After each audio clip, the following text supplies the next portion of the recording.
I think there should have been a gift hamper for somebody to guess the number of legislations that impact us. I mean, number of legislation in the country to start with. At the last count, I think May 2012, it was 1,200 laws in this country, not counting your municipal legislations and small bits and pieces here and there. Just now, somebody was asking me in the group, how many laws you think will impact the retail industry?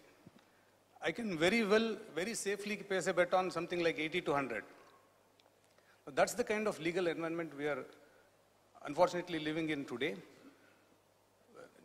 The kind of impact that any of these laws can have on you, you take one wrong step, you don't know what will hit you. Obviously, there are high impacting non-compliances, medium impacting non-compliances, and low. But then each law has got its own vagaries, its own challenges. I thought, given the day's theme today, how to sustain growth and profitability, I thought I'll just touch upon one simple law, which looks very simple on the face of it, but can actually have a huge impact on businesses, particularly retail, which is, I'm sure you must have all heard about it. It's called the Shops and Commercial Establishments Act. These laws, very interestingly, is a state subject. It's not one single piece of legislation, central law, which everybody can follow. Every state government can enact this law, and they've done so, and each of these is at least 50 years old. Why I'm stressing this point is that times have changed. 50 years ago, they thought something else. In fact, if you see the preamble to the law, it says an act to regulate work conditions and employment.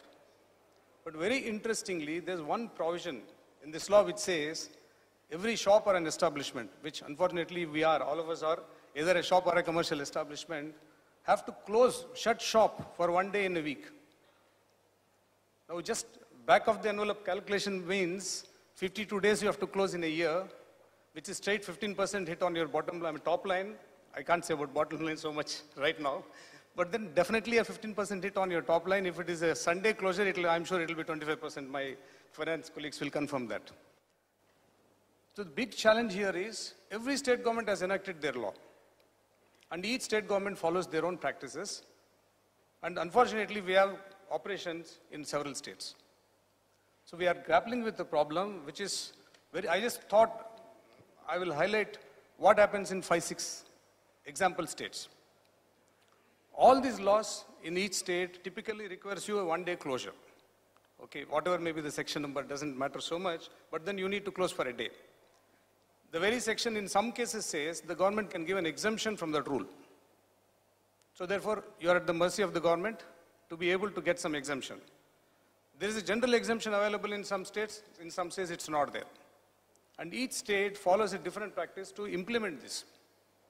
I'll just take one more minute to just tell you what happens in each state. For example, in Karnataka, there's a section which says you should close for a day.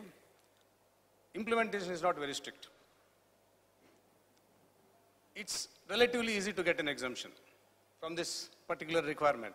That means you can keep your shop or establishment open all the 7 days in a week, all the 365 days in a year, which is what we want to do. I mean, all of us want to do. Tamil Nadu has got a similar section. You should close for a day. There's no provision for exemption, but the government says it's okay. Do what you want to do.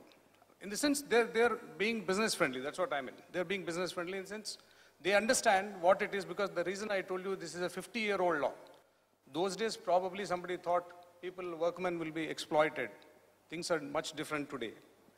Delhi and Haryana have got Sunday as a close day.